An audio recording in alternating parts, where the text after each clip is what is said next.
হালকা খবর শুনেছিস? পাশের গ্রামের কড্ডু কুস্তি খেলার জন্য উগান্ডা থেকে প্লেয়ার নিয়ে আসছে। তোকে কিন্তু আমাদের হয়ে খেলতে হবে। না দাদু, আমি কুস্তি মুস্তি লড়তে পারবো না। সবার প্রয়োজনে আমি কাজ করি, কিন্তু কাজ শেষ হলে আর কেউ আমাকে চেনে না। ঠিক আছে, যা। তুই যদি কুস্তি জিততে পারিস, তোর সঙ্গে আমার নাতনি দুকুনির বিয়ে দিয়ে দেব। চল, এখন প্র্যাকটিস করা লাগবে। আমায় এই কুস্তি জিততেই হবে। দুকুনির সঙ্গে আমার বিয়ের ব্যাপার বলে কথা। আমার ভাবতেই লজ্জা করছে। দাদু, এর তো বিশাল সাইজ।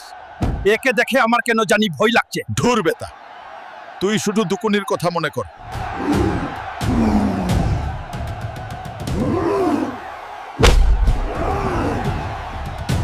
দাদু, আমার ট্রফি লাগবে না। তুমি তোমার কথা রাখো। তোমার নাতনি দুকুনির সঙ্গে এখন আমার বিয়ে দাও, তাহলেই আমি শান্তি পাবো। কি বললি তুই? আইনাই নিজের চেহারা দেখছিস?